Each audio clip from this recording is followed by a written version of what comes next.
Now, we talk about the layoffs in the gaming industry quite often because the layoffs are just one of many things that are happening in the gaming industry right now. Obviously, you guys know Gamergate 2 is well underway, and the amount of nonsense that's happening every single week is honestly pretty staggering. It's very hard to keep up with what's happening, but we do have an example of what happens when someone in the mainstream gaming industry comes out and tries to disingenuously pass off the argument as to why layoffs are happening and tries to focus fire on one thing that obviously is impactful to the overall story, but is leaving out context that can really bring the story full home. Everything woke turns to shit, okay? Sure.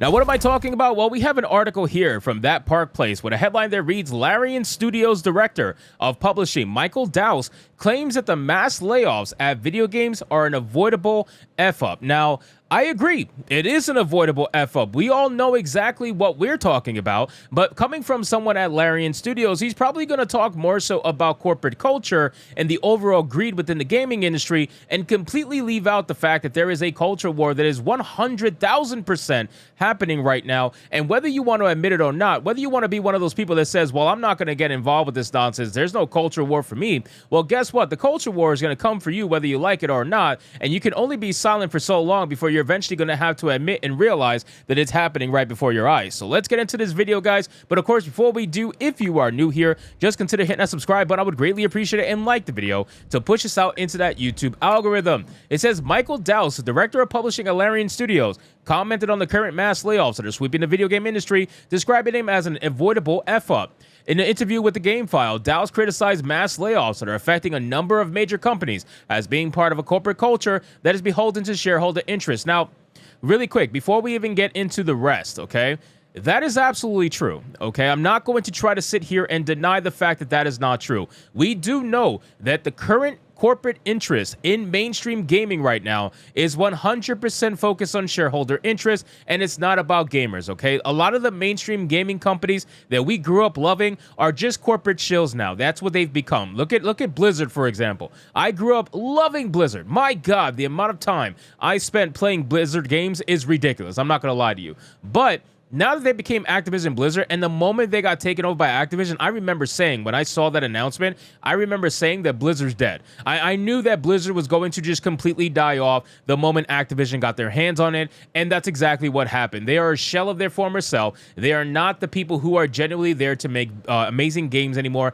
They're not trying to be for the gamers anymore. It is literally just a corporatized company that is strictly trying to nickel and dime players as much as they possibly can, and you see the results in it. You see the results in the games that they're making. You see the results in what happened with World of Warcraft. You see what happened with Diablo 4 especially. It is just not what it used to be, and we knew that was going to be the case. So it's not just Activision Blizzard. There's a lot of gaming studios out there that are not for the gamers anymore.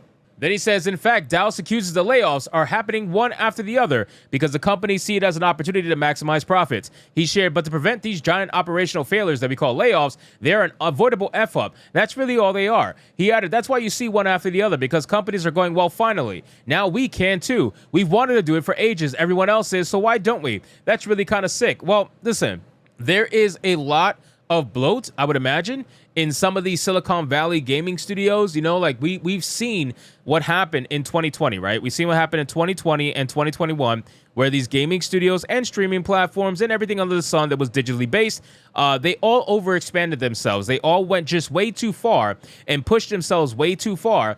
And they thought that people were just going to buy their stuff up just because they were kind of forced to. They thought that people were going to buy their games because, well, what the hell else are people going to do when they're locked in their houses, right? So they overextended themselves. They all worked remotely. So their cost to run the business went down because they were working remotely. They didn't have to worry about offices and providing anything like electricity or anything like that. Their costs went down. So they expanded because of their costs going down. They also expanded because they thought their profits were going to go up. And then what ended up happening was, in combination with the absolute stupidity of the people who run these video games and who run their actual communities, they not only went woke, but they also went broke because of the wokeness and majorly because of how they overexpanded themselves. You cannot undersell what happened with the communities and how these companies and these games went woke, thinking that gamers were going to buy their shit anyway because they were having nothing else that they were going to be able to entertain themselves with. It says Dow's noted that Larian Studios plans to avoid this by not taking the company public, claiming if they did it, it would be antithetical to the quality part of what we're trying to do. And you know what? I'm okay with this. Baldur's Gate 3 had some crazy woke shit in it, okay? Baldur's Gate 3 had crazy woke shit in it. But you know what else, too? Baldur's Gate 3 was a great game. All right, there's no denying it. Baldur's Gate 3 was a fantastic RPG. If you're into that kind of thing, there is no denying that that game was awesome. But there was also a ton of woke shit in it. But you know what? If you're going to be an independent studio and you're going to roll the dice, no pun intended, and you're going to see if the woke shit sticks with the fantastic game that you made, then push it out to gamers and see what kind of market you can get. If they got a market, great for them. If it's a sustainable market that can allow them to remain independent and not have to go public, great for them. That's what they need to do. We need more non-public companies in the gaming industry to make games that they want to make and see if it sticks with an audience, right? Stop going for these woke-ass fucking corporate modern audiences nobody cares about that doesn't exist. Stop going for that. Go for the audience that you're trying to go for, whatever that may be. If you want to go for the woke people, go for the woke people. If you want to go for your classic gamer, go for your classic gamer. But if you go for a niche audience, I would hope that you have the intelligence to not do it on a AAA budget. I would hope that you do it on an A or AA. Do it on something like that, because that's how you're going to be able to sustain yourself. We have so many examples of these idiots using AAA projects and going for a niche audience. That doesn't make sense financially. He then elaborated, so it wouldn't make our games better if it would just make us rushed. If you ask us what Baldur's Gate 3 would look like, how much it would cost, and how it would feel 3 years ago, I wouldn't know. We just took it day by day. As an operation, we created reserves. We scoped up based on what we thought would be needed, and we created reserves and fallbacks just in case we would have to. Luckily, we don't have to. We're just nimble. Being nimble is key. Big companies are not nimble. I agree with this entire sentiment, by the way. What he's saying is 100% factual, okay? And honestly, like I said, he's avoiding the whole woke discussion because Larian Studios benefited from putting woke stuff in their game because they actually made a good game. They don't have the mindset that a lot of these corporate companies seem to have. And that's the big difference between a company like Larian and a company like Ubisoft, for example. It's a big, big difference. Dowse also noted that the video game development is not rocket science when referencing the success of Palworld. He said that he took a bunch of mechanics they knew people would like, made a game that was unbothered by what a game should be, and they gave it directly to players who decided to buy it. That's really fucking simple. It's not rocket science. The analysts are confused because they didn't see it coming, and they want basic data sets and predictability. They're going to be confused a lot in the future. Me too. I was like being confused. We work best in chaos, he added. You know, this right here is probably the best way he could have put it.